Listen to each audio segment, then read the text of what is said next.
Bueno, muy buenas. Mi nombre es Alexei Soquira, yo soy asistente de la cátedra de la Unidad de Cuidados Intensivos del Niño y esta clase está destinada a conversar aspectos del estado de mal convulsivo. Los objetivos de esta presentación es definir y clasificar el estatus epiléptico, analizar la etiopatogenia y la fisiopatología de esta enfermedad, conocer aspectos de la clínica y las valoraciones complementarias necesarias que puedan guiar nuestro diagnóstico y nuestro tratamiento y analizar aspectos, como ya les decía anteriormente, de la terapéutica de esta enfermedad. Como todo, importancia y definiciones es con lo que vamos a arrancar.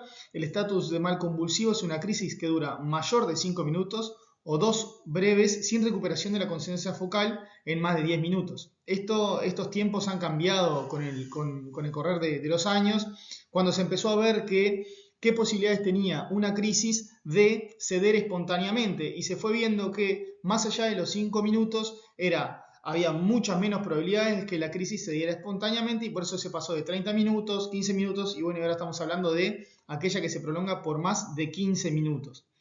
En algunas bibliografías se pone una subclasificación de eso que me pareció interesante, sobre todo para cuando uno está frente a estos pacientes, que habla del estatus premonitorio, epiléptico premonitorio o prodrómico, que son esas crisis breves, pero que son reiteradas y que se recupera completamente la conciencia, pero que están siendo reiteradas en el tiempo.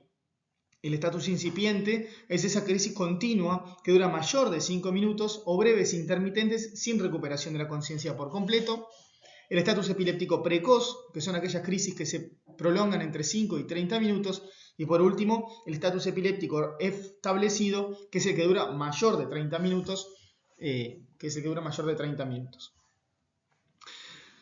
Entonces, desde el punto de vista de la base, es un trastorno paroxístico del sistema nervioso central, obviamente de la sustancia gris, que se caracteriza por la descarga neuronal anormal e hipersincrónica asociado a cambios funcionales o no, que eso después los vamos a ver más adelante. Es importante saber que es la urgencia neurológica más frecuente y requiere tratamiento agresivo para finalizar la crisis lo antes posible. Más adelante vamos a ver que cuanto más nos demoremos nosotros en finalizar la crisis, en establecer un tratamiento apropiado, más difícil hay de que nuestro tratamiento sea efectivo y más posibilidades hay de que nuestro paciente tenga secuelas posteriores. Como dicen en el tercer punto, alta probabilidad de secuelas y aumenta en función de que la crisis se prolongue en el tiempo. Ni que hablar que hay que buscar diferenciarla con otros trastornos paroxísticos distintos a las convulsiones. Van a ver, y cuando uno se pone a leer este tema, además de diferentes definiciones, hay diferentes clasificaciones, por eso antes de seguir está bueno definirlas y ver los diferentes tipos de clasificaciones que hay. El estatus refractario, ya definimos el estatus epiléptico, el estatus refractario es aquella crisis que se prolonga a pesar de utilizar drogas de segunda línea. Y acá ya empieza a cambiar la mortalidad, la morbilidad. La mortalidad en estos casos puede elevarse hasta el 30%. Hay cifras que establecen que hasta entre el 30 y el 40% de las crisis que se presentan en UCI se vuelven refractarias al tratamiento. Y entre el 30 y el 50% de los pacientes que sobreviven a estas crisis refractarias pueden presentar secuelas.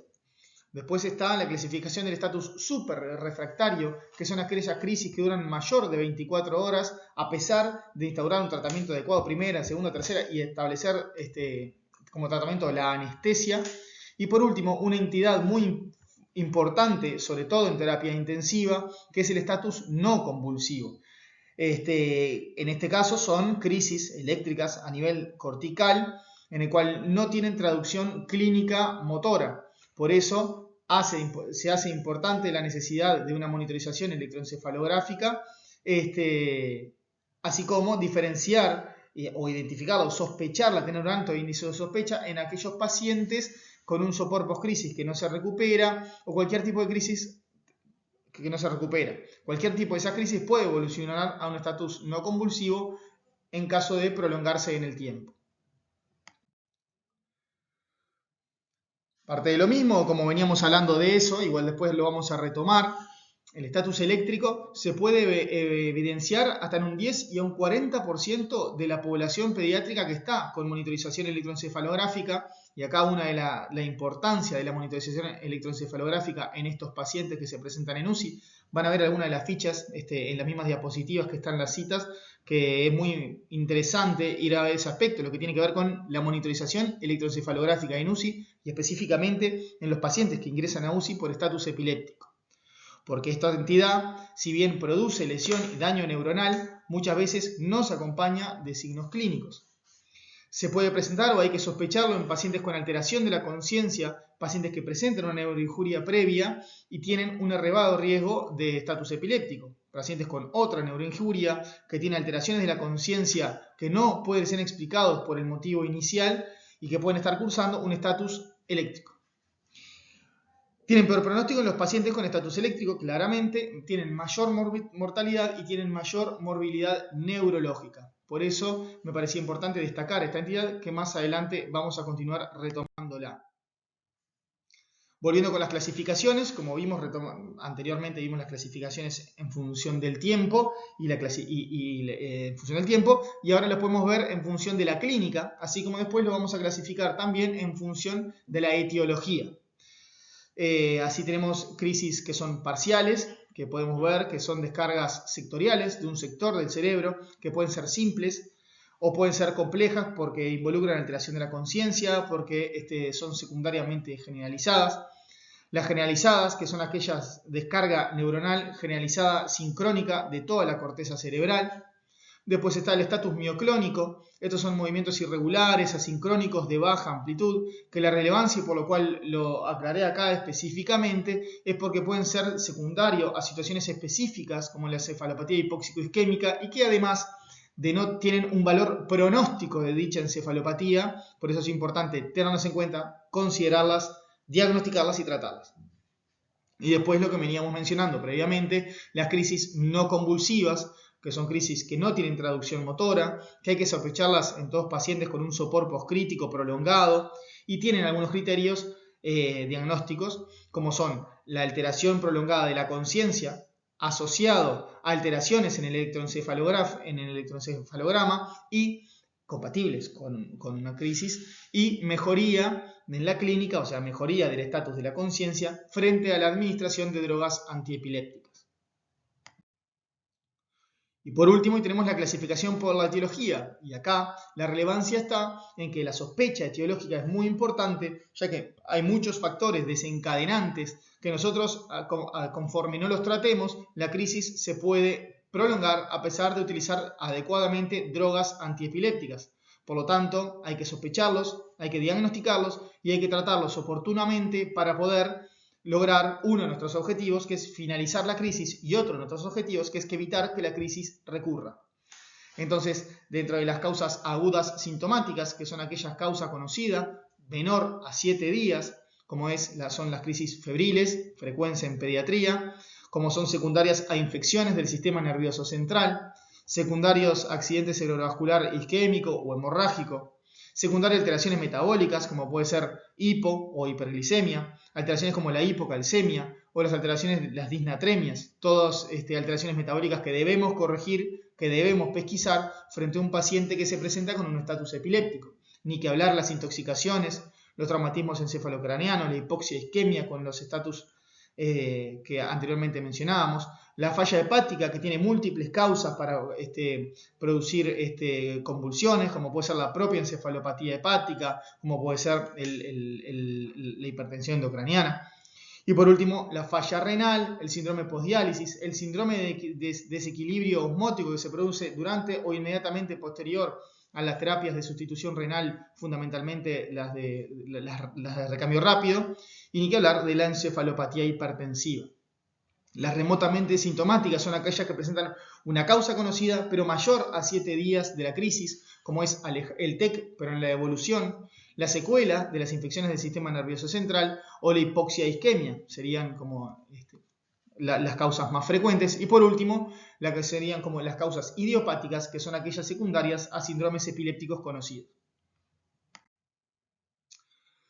En cuanto a la epidemiología en pediatría, el 25, lo que está establecido en alguna de los porcentajes y en alguna de las fichas que revisé para en esta oportunidad, el 25 al 40% de los estatus epilépticos en pediatría corresponde a pacientes que ya tienen epilepsia conocida. Y a su vez se establecen como factores de riesgo para que un paciente con epilepsia conocida evolucione o desarrolle un estatus epiléptico, son aquellos que tienen epilepsia sintomática, o sea, secundaria a algún evento, hipoxisquemia, traumatismo, secuela de una infección del sistema nervioso central, pacientes que tienen ya epilepsia conocida y episodios previos de estatus epiléptico, la utilización de múltiples drogas antiepilépticas, así como el retraso psicomotor. Estos son algunos de los aspectos que los pacientes que tienen epilepsia conocida que pueden desarrollar en la evolución estatus epiléptico. Es importante saber igual también que 12% de pacientes, en algunos de los números que está establecido, que no tienen historia de epilepsia, presentan su primer crisis a forma de un estatus epiléptico. O sea, es un paciente sin historia de epilepsia, sin historia de crisis, que se presenta con una primera crisis, que no tenemos causa desencadenante y que evolucionará, que será en la evolución una epilepsia idiopática. El 17% de los pacientes presentan una causa tratable, como los que vimos, pensando en la etiología, el estatus sintomático. Y las causas más... pero en pediatría lo más frecuente que podemos ver, o lo que hay que tener más en cuenta, es en mayores de 4 años, lo más frecuente el estatus epiléptico secundario a la epilepsia, y en menores de 2 años, fundamentalmente, el estatus febril, la meningitis o la encefalitis. Esto como para tener una idea, un pantallazo de cuáles son las principales causas o qué es lo principal que nos podemos encontrar como etiología en un estatus epiléptico. Algo importante, ahora vamos a ver algunos aspectos de la fisiopatología que nos importa, porque en definitiva nosotros tenemos que saber qué es lo que está sucediendo durante la crisis epiléptica, qué es lo que sucede a nivel del sistema nervioso central, a nivel neuronal, a nivel de la presión intracraneana, a nivel de la presión de perfusión cerebral, a nivel del metabolismo cerebral, así como qué sucede en el resto de los órganos del organismo, cómo se produce, cómo está la oxigenación, cómo está la perfusión tisular. Entonces, cuando se desencadena la crisis, hay un desbalance fundamentalmente en lo que tiene que ver con la excitación y la inhibición neuronal. Ya sabemos que la excitación es a través del glutamato fundamentalmente y la inhibición a través de los neurotransmisores GABA fundamentalmente. Y sabemos también que en pediatría hay un menor desarrollo y una menor efectividad de la vía inhibitoria. Por lo tanto, en pediatría hay mayor predisposición en adultos a tener crisis epilépticas. Hay un menor reclutamiento, un reclutamiento menos eficiente de las neuronas inhibitorias, por lo cual se puede producir de forma más frecuente una estimulación neural excesiva. Por lo tanto, una vez que se desencadena, se produce una descarga anormal, hipersincrónica y generalizada de todo el cerebro, esto en el caso de crisis epiléptica. ¿Qué sucede? Si esta crisis se prolonga, lo que sí está claramente descrito, hay alteraciones o modificaciones en los receptores transmembrana, hay disminución de la disponibilidad de los receptores GABA, o sea que a la situación anterior de menor efectividad de la inhibición neuronal se disminuye la disponibilidad de receptores y a su vez hay una limitación del pasaje de la barrera hematoencefálica de las drogas antiepilépticas. Toda esta situación lleva a que la crisis se prolongue en el tiempo y por eso los tiempos han sido cada vez más acotados de cuándo comenzar a definir y a tomar una conducta más activa frente a un estatus epiléptico. Las posibilidades de éxito de nuestro tratamiento se van a ver reducidas conforme pasa el tiempo y el paciente sigue en estatus. Se produce a su vez, como vemos en el tercer cuadro, hay internalización también de los receptores GABA, se producen alteraciones en la barrera hematoencefálica e inflamación a nivel del sistema nervioso central, lo que empeora a su vez aún más la respuesta a los fármacos antiepilépticos. Se plantea que ya existe un daño neuronal a partir de los 30 minutos en el estatus epiléptico generalizado y 60 minutos en el estatus epiléptico focal. Por eso vieron en la clasificación al principio que el estatus epiléptico en la crisis focal se espera un poco más de tiempo. Los tiempos, como todo, están pautados y establecidos para guiarnos a nosotros la conducta y los tiempos de actuación. O sea que los tiempos en cual nosotros vamos a establecer nuestro tratamiento es fundamental. ¿Cómo se produce o por qué se produce el daño neuronal? por múltiples factores, pero inicialmente hay un aumento del calcio intracelular. Ya sabemos que el calcio intracelular produce además activación de las caspasas, puede haber activación de la muerte neuronal programada o la apoptosis, puede haber aumento, edema neuronal citotóxico, puede haber muerte neuronal no programada, es decir, necrosis celular. Y bueno, y hay algunos sectores específicos de la corteza, porque ya sabemos que toda esta descarga neuronal hipersincrónica y generalizada también produce un aumento de los requerimientos metabólicos del cerebro, y fundamentalmente aquellos sectores con mayores requerimientos, como es la corteza, o mayores sensibles del desbalance entre la oferta y demanda energético-metabólica, son las que van a producir o a sufrir mayores lesiones, como son la corteza, la hipocampo o el tálamo, como los sitios más susceptibles de sufrir lesiones a largo plazo secundarios a una alteración, a este tipo de alteraciones. ¿Qué es lo que se produce ya ahora yendo desde el sistema nervioso central a lo que se produce como respuesta del resto del organismo? En primer lugar, hay dos diferentes etapas que se establecen en la crisis. Una primera etapa vinculada a la activación del sistema nervioso simpático. Todo esto va a determinar taquicardia, hipertensión, puede haber hiperglicemia por aumento de las hormonas contrarreguladoras, y todo esto también va a determinar un aumento del flujo sanguíneo cerebral. Ya sabemos por teóricos anteriores que el aumento del flujo sanguíneo cerebral puede ocasionar un aumento de la presión intracraneana, que esto también es en respuesta a la mayor demanda energética del sistema nervioso central. Ya sabemos, anteriormente también fue comentado en otro teórico, los aumentos de los requerimientos metabólicos del cerebro produce vasodilatación con el objetivo de aumentar el flujo sanguíneo cerebral, sabiendo que esto determina aumentos de la presión intracraneana. A su vez, esta actividad simpática aumentada, asociada a la actividad muscular persistente, produce acidosis metabólica, produce hipertermia y produce rhabdomiólisis. Todos estos aspectos, acidosis metabólica, hipertermia, produce directamente lesión a nivel del sistema nervioso central, que se agrega a lo que se producía estrictamente por esa descarga neuronal hipersincrónica. O sea, esta descarga neuronal hipersincrónica, aumento del calcio, aumento de los requerimientos metabólicos, se asocia a hipertermia, que aumenta aún más los requerimientos metabólicos, acidosis metabólica, aumento de la presión intracraneana, y ya sabemos que el aumento de la presión intracraneana, teniendo la ecuación de que la presión de perfusión cerebral es igual a la presión arterial media menos la presión intracraneana, esto puede determinar una disminución de la presión de perfusión cerebral, lo que puede contribuir a la lesión del sistema nervioso central. Pero, como si esto fuera poco, en la medida en que pasa el tiempo, podemos entrar en una segunda etapa en la cual hay un agotamiento del sistema nervioso central, hay depresión respiratoria, hay no solo represión, disminución de la dinámica respiratoria, disminución de la ventilación alveolar, también puede haber disminución del tono de los músculos de la vía respiratoria superior, con mal manejo de secreciones, obstrucción de la vía aérea superior por la lengua, por secreciones, por disminución del tono glótico, lo cual puede determinar hipoxemia, y a su vez la disminución y el agotamiento del sistema nervioso central puede determinar hipotensión. O sea que tenemos dos aspectos que reducen aún más la disponibilidad de oxígeno y de nutrientes a nivel del sistema nervioso central.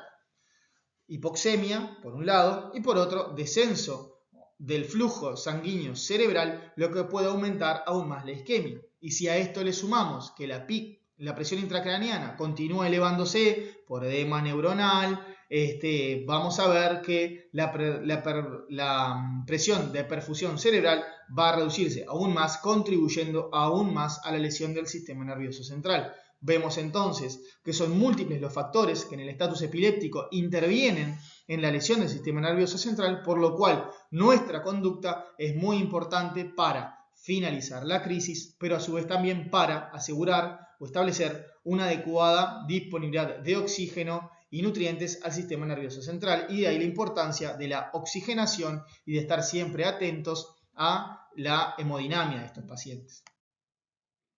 Esta es una gráfica que se ve muy bien, que está citada acá, que es del libro de Cuidados Intensivos Pediátricos Fuhrman. Esta no es la última edición, porque en las últimas ediciones esta gráfica la sacaron, así que van a ver acá la edición en la cual fue extraída esta imagen, que está muy interesante, que es un poco todo lo que hablamos y cómo son los diferentes estadios o la transición entre la primera etapa de la convulsión generalizada con aumento de la presión sanguínea, aumento del lactato, aumento de la glucosa, acidosis metabólica, con actividad del cerebro elevada, y cómo posteriormente hay una transición a una segunda fase en la cual la presión arterial se desciende, el lactato y el pH siguen descendiendo, la glucosa puede ser normal o baja en estos momentos, y como en ya la etapa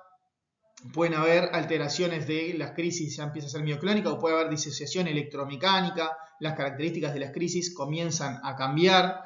Por lo tanto, acá es como me parece que queda mejor graficado un poco todo lo que veníamos hablando, así como ven que la lesión cerebral, la lesión neuronal, no es lineal, sino que tiene una forma casi que exponencial con el tiempo. De ahí la importancia de nuestro tratamiento oportuno, apropiado, enérgico, teniendo muy presente el tiempo transcurrido.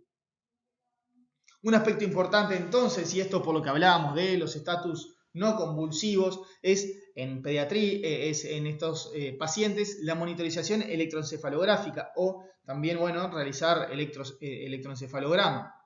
Básicamente, todos lo conocemos, pero es el registro de la actividad eléctrica neuronal que evalúa, básicamente, esto no es para intensivistas evidentemente, pero evalúa la amplitud de la onda, la frecuencia de las ondas y se establecen patrones, que se informan diferentes tipos de patrones. Hasta el 50% de los pacientes que se presentan con estatus epiléptico presentan crisis eléctricas recurrentes no diagnosticadas. Algunos, como lo decía anteriormente, sin traducción clínica evidente, pacientes con neuroinjuria o con lo que tengamos previamente que tienen estatus neurológico o alteraciones de la conciencia que no son 100% explicables por la clínica, por lo que motivó su ingreso, y en estos pacientes hasta el 50% pueden tener crisis eléctricas recurrentes. La monitorización electroencefalográfica continua, no disponemos en nuestro centro de forma rutinaria, pero es útil para establecer los diagnósticos e identificar los estatus no convulsivos adecuadamente. Nos pueden ser útiles para guiar las decisiones clínicas, tanto para instaurar, para escalar en el tratamiento, como para decalar e ir bajando. Como dice acá, aumentar, descender o discontinuar diferentes fármacos. Las indicaciones para realizar la monitorización electroencefalográfica continua es útil, como antes les decía, para titular drogas antiepilépticas en estatus no convulsivo refractario, para el screening de las crisis subclínicas en pacientes que ingresan, que a nosotros nos impresiona que el estatus remitió, pero podemos evidenciar mediante la electroencefalografía continua crisis subclínicas que, si fuera solamente por la monitorización clínica o el examen físico, no lo podemos obtener. Ni que hablar de la monitorización de aquellos pacientes que requieran por algún motivo la parálisis muscular, ya que no van nunca a tener traducción motora, o en aquellos estatus epilépticos que no retoman la conciencia luego de los 60 minutos. Los patrones de relevancia que sí tenemos que conocer en UCI de patrones electroencefalográficos y que son relevantes porque en algunos casos son el objetivo terapéutico, o sea, realizamos una intervención terapéutica para lograr, en algunos casos, los patrones onda supresión o patrón isoeléctrico. Además del electroencefalograma, esto va de la mano de cuál es la evaluación complementaria que tenemos que realizar en un paciente que se nos presenta con estatus epiléptico. Ni que hablar, valorar el medio interno, buscando las causas y buscando las consecuencias de la crisis. Buscar la hiperglicemia como causa y como consecuencia de la crisis. Buscar disnatremias, alteraciones del calcio. Ver una gasometría para valorar cómo se encuentra el medio interno, la acidosis metabólica que podemos tener en estos pacientes. Ni que hablar el screening de tóxicos en orina y en sangre como desencadenantes de un estatus epiléptico, reactantes de fase aguda, hemograma, cultivos, para tener una idea o una orientación infecciosa, pensando de vuelta, como dijimos anteriormente, en las causas infecciosas del estatus epiléptico. Estudio de líquido cefalorraquídeo, siempre todo esto va de la mano de la clínica del paciente y qué es lo que nos orienta a cuál es la causa, y valorar siempre la necesidad de realizar una tomografía previa al estudio del líquido, a la raquicentesis, ni que hablar de la dosificación de fármacos antiepilépticos en aquellos pacientes epilépticos conocidos que están recibiendo drogas antiepilépticas. Y por último, pero no menos importante, la realización de estudios imagenológicos. Todo esto, sobre todo los estudios imagenológicos, el estudio del líquido cefalorraquídeo, valorando oportunamente, valga la redundancia, la oportunidad de cada uno de estos estudios. En qué condiciones está el paciente y si logramos tener alguno de ellos, tomografía o resonancia, que también ya tuvimos una clase anteriormente sobre el valor diagnóstico de cada una de estas dos y específicamente para qué tipo de patologías. Pero bueno, si hacer tomografía computada o resonancia magnética dependerá de la clínica del paciente, de la sospecha y ni que hablar de la disponibilidad en ese momento. Entonces el tratamiento, acá entonces ya vimos la clasificación, las diferentes etiologías, vimos cómo es la fisiopatología, la repercusión en el organismo del estatus epiléptico y por supuesto el daño neuronal cómo repercute. Por eso es los objetivos que nosotros nos vamos a plantear cuando tratamos a estos pacientes, que tienen que ser simultáneos.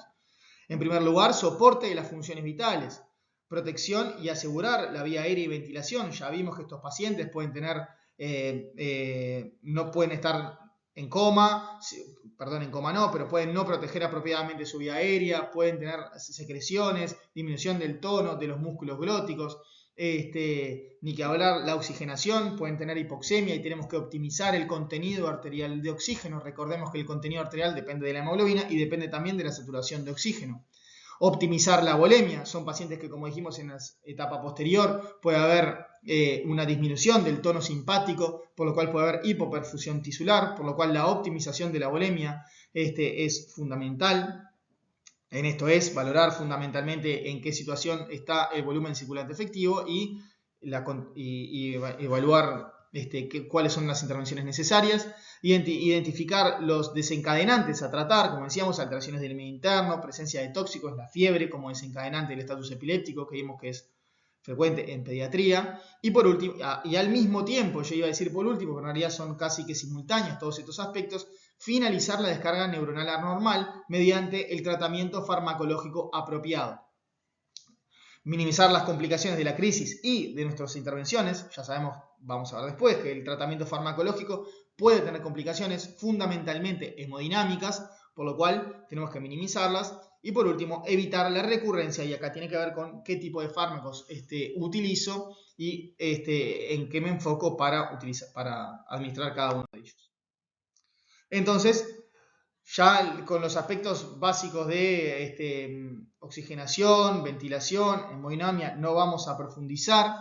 Sí, en finalizar la crisis, ya vimos esto, cada minuto que se prolonga la crisis en el servicio de emergencia, hay un 5% acumulado de riesgo de que la crisis se prolongue más de 60 minutos. Acá vemos cómo que la crisis se vaya prolongando cada minuto, cómo repercute en las opciones terapéuticas y en las posibilidades nuestras de éxito.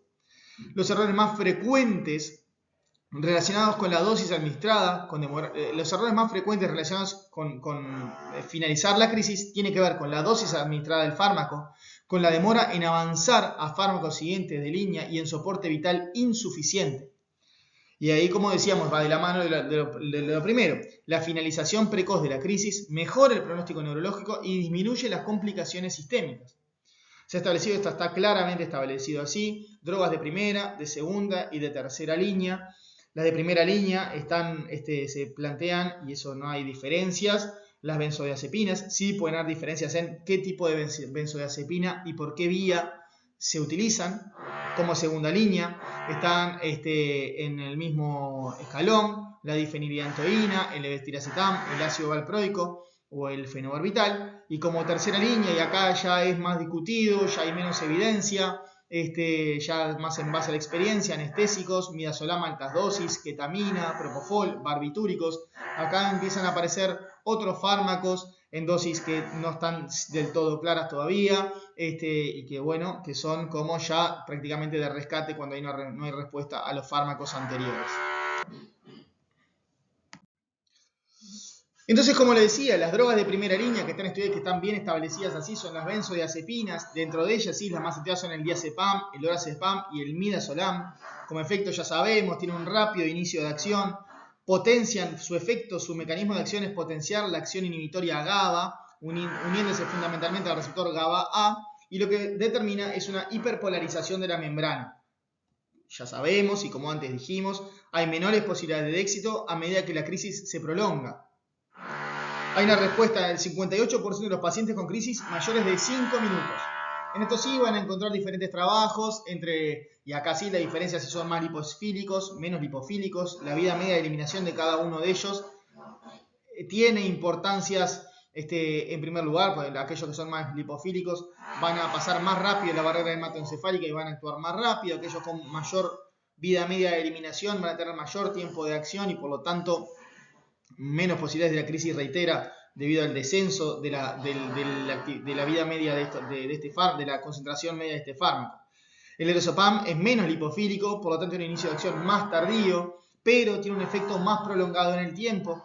El midazolam, como una de las ventajas, y esto sí hay algunos trabajos que lo comparan, el midazolam en otras vías, como puede ser la vía intramuscular, como puede ser la vía intranasal, versus el lorazepam intravenoso, y se ha visto que tiene igual inicio de acción, inicio de efecto y utilidad. Por lo tanto, la ventaja fundamentalmente en la prehospitalaria o en aquellos fármacos sin accesos vasculares, ya que tiene buena biodisponibilidad y buen mismo efecto que otro fármaco, que el lorazepam, por ejemplo, administrado intravenoso. Hay algunos trabajos de esto.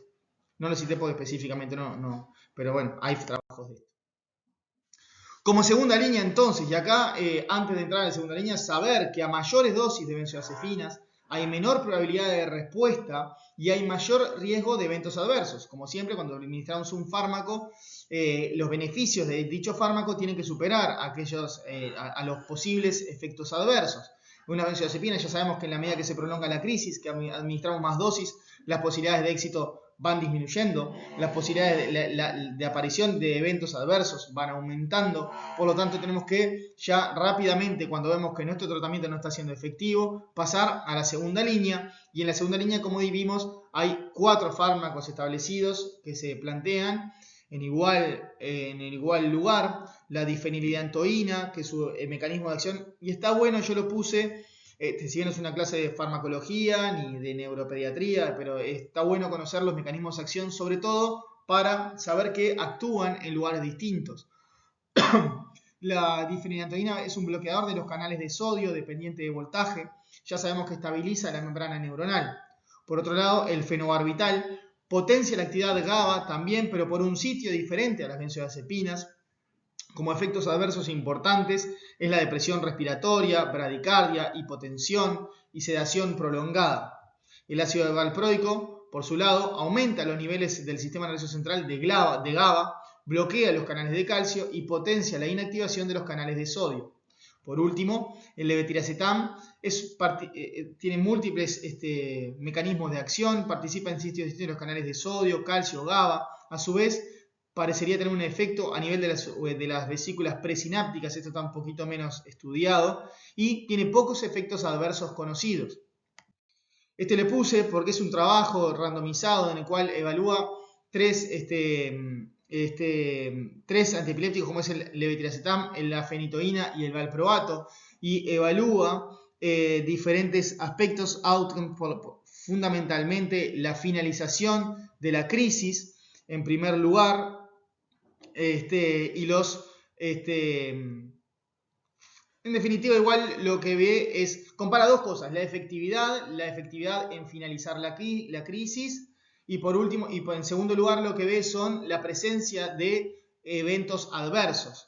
Básicamente, lo que encontró este trabajo es que, esto es lo que tiene que ver con los efectos adversos, pero lo que encontraron fundamentalmente es que ninguno de estos 3 fármacos, al menos en este trabajo, no encontraron diferencia significativa en la efectividad para finalizar la crisis, así como tampoco encontraron diferencias en los efectos adversos que buscaron. Incluso, lo dice acá, que el trabajo lo deberían terminar, se habían planificado parar en los primeros 400 pacientes y tuvieron que cortar el estudio en este momento debido a la futilidad, es decir, de que no tenía sentido continuar estudiándolo ya que no habían diferencias hasta ese momento en lo que se plantearon como outcomes positivos en un lugar y como eventos adversos como segundo lugar, ya que si encontraban que tenían el mismo efecto, pero había un perfil de mayor seguridad en alguno de ellos, podía inclinarse por uno, pero en este trabajo no fue así. Se pueden revisar, está disponible si quieren. Y bueno, ya sí, en los fármacos de tercera línea hay menos evidencia. Ya se plantea para estatus epilépticos refractarios, superrefractarios, que el objetivo fundamental es inducir el coma con benzodiazepinas a altas dosis, barbitúricos, propofol a altas dosis, que el objetivo es finalizar la actividad motora y electroencefalográfica u obtener un patrón salva-supresión durante 24-48 horas. Cuando estamos frente a un paciente de estos, ni que hablar que se hace sumamente importante la monitorización electroencefalográfica continua, ya que ya la clínica empieza a perder valor, la traducción motora de las crisis empieza a ser mucho más errática, puede no haber ninguna traducción motora o traducciones motoras sutiles. Está escrito que hasta el 30% de los estatus epilépticos se pueden tornar resistentes a los fármacos habituales. Hay mayores riesgos de complicaciones neurológicas, complicaciones sistémicas, ni que hablar, porque son pacientes que van a tener fármacos sedantes que pueden producir vasodilatación, depresión miocárdica, entonces van a ser fármacos que van a requerir asistencia ventilatoria mecánica, van a tener estadías más prolongadas, y como dice acá, estos pacientes van a requerir asistencia ventilatoria mecánica y más prolongada, pueden requerir fluidoterapia y eventualmente vasopresores o inotrópicos. Sabemos que muchos de estos fármacos, como las benzodiazepinas, como el propofol, ni que hablar como el fenobarbital, son fármacos que producen depresión miocárdica, que pueden producir hipoperfusión tisular, y ya vimos que la hipoperfusión tisular va a aumentar el daño en el cerebro, por lo tanto hay que estar muy atento, hay que estar pesquisándolo y tratar oportunamente cuando nosotros sospechamos que se pueda por algún motivo haber hipoperfusión tisular. Hay ni que hablar mayor necesidad de monitorización hemodinámica avanzada, por lo que anteriormente decíamos, fundamentalmente por los efectos cardiodepresores de los fármacos, pero también por los mismos efectos sistémicos de la crisis epiléptica. Y acá como un somera mención a cada uno de ellos, de los que están establecidos por lo menos, como es el midazolam en infusión continua, y como algunas ventajas y desventajas de cada uno. El midazolam en infusión continua como desventajas lo que tiene es que tiene menor efecto por insensibilidad a los receptores GABA, ya vimos, lo dijimos al principio, que a medida que transcurre el tiempo hay menor disponibilidad de receptores GABA, hay internalización de los mismos, y a su vez las benzodiazepinas van teniendo cada vez menos efecto. Lo que se ha visto cuando en pacientes que se decide tratar como tercera línea midazolam en infusión continua es que hay mayor duración del tratamiento y hay más cambios en el tratamiento en el transcurso del tiempo, pero como ventaja es que hay menor repercusión cardiovascular. Por otro lado, el propofol es un agonista GABA, que es un agente anestésico que tiene un rápido efecto. Como principal riesgo se plantea la depresión cardiovascular y respiratoria. Se ve que dosis elevadas y prolongadas en el tiempo pueden determinar lo que está descrito como el síndrome de infusión de propofol, con acidosis metabólica, rabdomiólisis, con una muy elevada mortalidad, y que hay que pesquisarla, tenerla en cuenta y tener mucho cuidado cuando nuestra infusión de propofol se va prolongando en el tiempo. La ketamina está descrita como fármaco de tercera línea en algunos trabajos, que funcionaría como antagonista de receptores NMDA. Las altas dosis de barbitúricos, en estos hay algunos trabajos asociados a menor duración del tratamiento, menos cambios de los fármacos, como a diferencia de las benzodiazepinas. No hay una dosis techo conocida, por lo menos en la bibliografía que buscamos, no hay una dosis techo conocida a partir de la cual no hay más efecto anticonvulsivo, o sea, se podría ir subiendo progresivamente, pero de los fármacos, esto es el que tiene mayor incidencia de depresión cardiovascular e hipotensión. Y por último, también está presente la terapia inmunomoduladora, pero fundamentalmente está descrito en aquellos casos en los que puede haber un mecanismo inflamatorio o autoinmune de la crisis. Ya vimos que cuando la crisis se prolonga y se prolonga en el tiempo, pueden haber mecanismos inflamatorios que la podrían estar prolongando. Por lo tanto, en algunos lugares se establece como terapia de rescate el tratamiento con corticosteroides a altas dosis, inmunoglobulina o recambio plasmático. Lo que sí está escrito es que hay mejor respuesta en la medida en que se utilice más precozmente. Como vemos, mucho del tratamiento y del diagnóstico del estatus epiléptico va en la alta sospecha, en el tratamiento enérgico y oportuno para finalizar la crisis, para evitar que la crisis se prolongue y para hacer un soporte adecuado de las funciones vitales como son la oxigenación y la perfusión tisular. Esto simplemente a modo de resumen final de lo que tiene que ver con el tratamiento del American Epilepsy Society Guidelines, que es una guía más o menos que está establecido cómo ir en función del tiempo, la monitorización, el tratamiento, las diferentes drogas y cómo ir en cada uno de los tiempos. En cada uno de los lugares que vayan ustedes a buscar sobre el tratamiento de las crisis epilépticas van a ver cuadros similares a este, en el cual se establecen los tiempos, no van a encontrar mayores diferencias entre ellos, cada uno irán viendo el que más les guste, pero en definitiva establecen qué tratamiento ir haciendo, qué drogas ir utilizando, en qué dosis ir utilizándolas y a qué timing, así como el soporte de las funciones vitales desde el inicio. Así que bueno, sin más, muchas gracias por todo. Chao.